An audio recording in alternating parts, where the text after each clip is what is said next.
Good morning students. कल अपना chapter 5 है वो पूरा कंप्लीट हो चुका था। आज इसकी एक्सरसाइज करते हैं, क्वेश्चन आंसर करते हैं। देखो ठीक है ना। इसमें फर्स्ट क्वेश्चन है make a comparison and write down ways in which plant cell are different from animal cell. Means आपको क्या कंपेयर करना है, एनिमल सेल को प्लांट सेल से कंपेयर करना है। ठीक है, तो ये है देखो प्लांट सेल और एनिमल सेल में डिफरेंस। एनिमल सेल है उसमें डोंट हैव सेल वॉल, उसके अंदर सेल वॉल नहीं होती है, आपको पता है। प्लांट सेल के अंदर सेल वॉल होती है, सेलुलोज की बनी होती है। ठीक है, अब एनिमल सेल है they do not have chloroplast, उसके अंदर क्लोरोप्लास्ट जो क्लोरोफिल होता है वो एनिमल सेल में नहीं होता, प्लांट सेल में क्लोरोप्लास्ट होता है। They have centrosome, animal cell के अंदर सेंट्रोसोम होता है, प्लांट सेल में सेंट्रोसोम नहीं होता है। Vacuoles are smaller in size, vacuoles जो होती है एनिमल सेल में वो स्मॉल साइज़ की होती हैं और प्लांट सेल में वैक्यूल्स जो होती है वो साइज़ में बड़ी होती हैं। Lysosome are larger in number, animal cell के अंदर जो लाइसोसोम है उनकी संख्या ज़्यादा होती है और प्लांट सेल के अंदर लाइसोसोम है वो एब्सेंट होते हैं या फिर कुछ ही होते हैं। ठीक है, तो ये आपके फर्स्ट क्वेश्चन का आंसर हो गया है। अब देखो second question, how is prokaryotic cell different from eukaryotic cell. ये मैं आपको नहीं बता रही, आपकी बुक के अंदर दिया हुआ है। देखो ये रहा, आप खुद कर लेना इसको। प्रोकैरियोटिक सेल है उसको ये वाला, ठीक है ना, ये खुद कर सकते हो आप लोग। ये जो है प्रोकैरियोटिक सेल और यूकैरियोटिक सेल में ये आपका सेकंड का आंसर है। ठीक है, उसके बाद है थर्ड क्वेश्चन है अपना, what would happen if the plasma membrane ruptures और ब्रेक डाउन। क्या होगा यदि जो प्लाज्मा मेम्ब्रेन है वो ब्रेक डाउन हो जाए, टूट जाए। ठीक है, तब क्या होगा। इसका आंसर देखो, वो पहले आपको क्वेश्चन ऐड करना है इसके अंदर।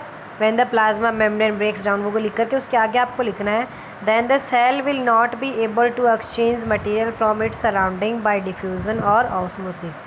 उससे क्या होगा कि सेल जो है वो जो मटेरियल है उसके चारों तरफ, ठीक है, डिफ्यूज़न के प्रोसेस के थ्रू वो उस मटेरियल को एक्सचेंज नहीं कर पाएगी।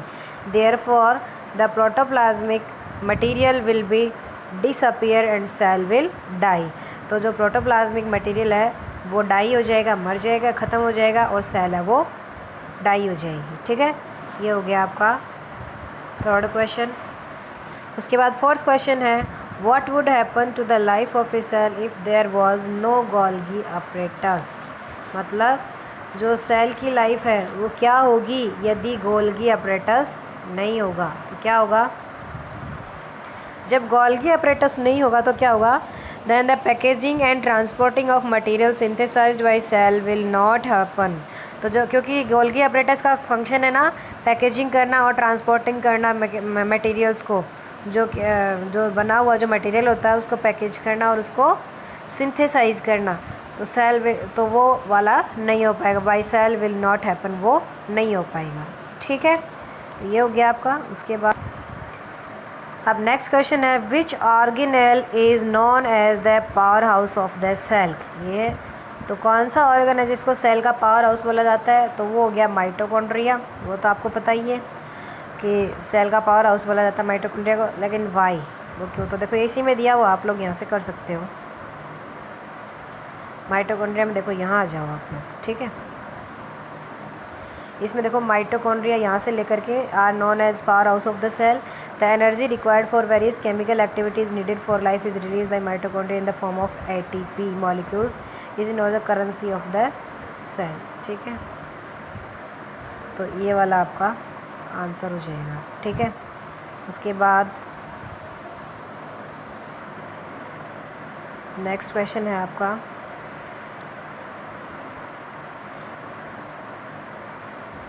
Where do lipids and protein constituting the membrane get synthesize. कहाँ बनते हैं, तो देखो लिपिड होते हैं, लिपिड हैं वो तो हो जाएगा SER स्मूथ एंडोप्लाज्मिक रेटिकुलम में।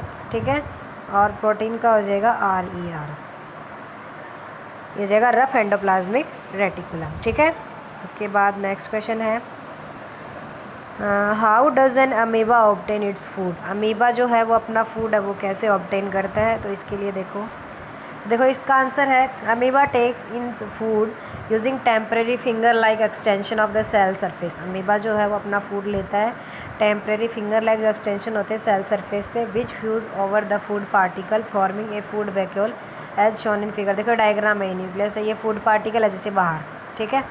इसकी शूडोबोर्ड ये अमीबा है, इसकी जो बॉडी है वो शेप फिक्स नहीं होता है, ठीक है। तो जैसे ये फूड पार्टिकल है, इसके पास आता जाएगा शूडोपोडिया के थ्रू, ये शूडोपोडिया है, इसके पास आकर के शूडोपोडिया को बढ़ा लेगा और इसके अंदर चला जाएगा, ठीक है। ये वैक्यूल बन जाएगी, फूड पार्टिकल अंदर चला जाएगा। देखो inside the food vacuole complex substance are broken down into simpler one, जो इसको सिंपलर में ब्रेक डाउन कर देंगे, then diffuse in the cytoplasm. The remaining undigested material is move to the surface of the cell and through out, ठीक है। तो आपको ये लिखना है और ये डायग्राम बना लेना है, ठीक है। इसका आंसर ये हो गया। नेक्स्ट क्वेश्चन है, देखो व्हाट इज़ ऑस्मोसिस। ऑस्मोसिस क्या है, ये तो अपन पढ़ के आएंगे। ऑस्मोसिस क्या होता है, जिसमें वाटर मॉलिक्यूल्स हैं वो हाई कंसनट्रेशन से लो कंसनट्रेशन की तरफ मूव करते हैं। तो इसका आंसर देखो, ये डेफिनेशन है ऑस्मोसिस की। It is the process in which water molecule moves from the region of high concentration to a region of low concentration through a semi permeable membrane, ठीक है। हो गया ये वाला भी आपका। इसमें नेक्स्ट क्वेश्चन देखो अपना लास्ट है, carry out the following osmosis experiment करना आपको। टेक 4 पील्ड पोटैटो, 4 पोटैटो आपको छीलने हैं उसको हाफ करके, and squeeze each one out of mac potato cups. मतलब आपको क्या करना है, एक पोटैटो के 4 टुकड़े, 2 पोटैटो ले लिए, 4 पील्ड पोटैटो छील करके 4, मतलब तो 2 पोटैटो लगे तो उनके 2-2 हिस्से हो जाएंगे ना, तो 4 हो गए। तो 4 होने के बाद उनके बीच में कप लाइक स्ट्रक्चर, बीच में मतलब बीच वाला निकाल देना है, कप सा बन जाएगा, ठीक है।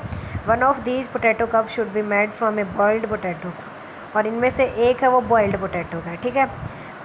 पुट ईच पोटैटो कप इन ए ट्रफ कंटेनिंग वाटर। देखो इसके अंदर पानी डाला है, तो पहला वाला ए है, keep cup A empty, A वाले को बिल्कुल खाली रखना है।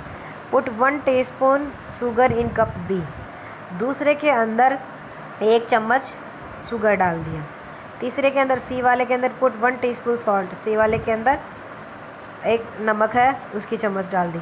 और डी वाले में put 1 teaspoon sugar in the boiled potato cup D, 1 चम्मच शुगर की डालिए डी वाले पोटैटो के अंदर, डी वाला है बॉइल्ड पोटैटो, याद रखना।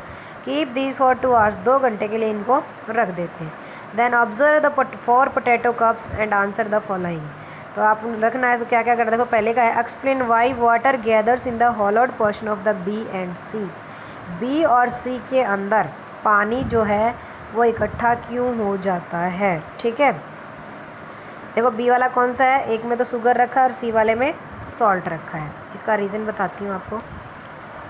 देखो water gathers in the hollowed portion of setup B and C, कैसे, because water enter the potato as a result of osmosis, क्योंकि वाटर जो है वो ऑस्मोसिस के रिजल्ट की तरह इसके अंदर एंटर करेगा। Since the medium surrounding the cell has higher water concentration than the cell, since the medium surrounding the cell has a higher water concentration, higher water concentration है उसकी बाहर, ठीक है, दैन द सेल से, तो the water moves inside by the osmosis. तो water high concentration से low concentration की तरफ जाएगा, तो वाटर बाहर से उसके अंदर आ जाएगा। Hence water gather in the hollowed portion of the potato cup. तो जो वाटर है वो सराउंडिंग से और कप के, दोनों कप के अंदर आ जाएगा, बी और सी। बी वाले के अंदर शुगर था और सी वाले के अंदर सॉल्ट था, ठीक है। नेक्स्ट है देखो, why is potato A necessary for this experiment. A है वो क्यों लिया अपन ने, उसको तो खाली रखा अपन ने, फिर उसकी ज़रूरत क्यों है, देखो क्यों। Potato A in the experiment act as a control setup, no water gathers in the hollowed portion of potato A, मतलब कंट्रोल सेटअप है देखने के लिए कि इसके अंदर कोई वाटर है वो नहीं आया है, ठीक है, देखने के लिए। फिर लास्ट और थर्ड है, explain why water does not gather in the hollowed out portion of A and D. A और डी के अंदर वाटर जो है वो क्यों नहीं आता है, उसका रीज़न देखो। Water does not gather in the hollowed portion of potato A, क्यों, because potato cup A is empty, वो खाली है। It is a control setup in the experiment, वो एक्सपेरिमेंट में कंट्रोल सेटअप है, ठीक है। फिर दूसरा, water is not able to enter potato D, D के अंदर भी एबल नहीं हुआ, क्यों, because the potato used here is boiled, यहाँ जो पोटैटो अपन यूज़ कर रहे हैं वो क्या है, बॉइल्ड है, देयरफॉर ऑस्मोसिस विल नॉट अगर, ऑस्मोसिस है वो नहीं होगा। तो फॉर ऑस्मोसिस के लिए a semi permeable membrane is required, semi permeable membrane है वो ज़रूरी है, विच डिस्टर्ब इन दिस केस, और वो इस केस में हट चुकी है। ठीक है, तो आज के लिए इतने आपके क्वेश्चन आंसर हो चुके हैं, ये आपके क्वेश्चन आंसर कंप्लीट हो चुके हैं। इनको आपको वैसी वाली 8th में जो कॉपी थी वैसी वाली नोटबुक नहीं बनानी है, आपको दोनों साइड लाइन का जो रजिस्टर आता है वो वाला डाल लेना, और इस 5th चैप्टर के क्वेश्चन आंसर कॉपी में कर लेना। मैंने सारे क्वेश्चन आंसर करवा दिए हैं, फिर भी अगर आपको कोई प्रॉब्लम आती है तो आप पूछ सकते हो। Okay, thank you.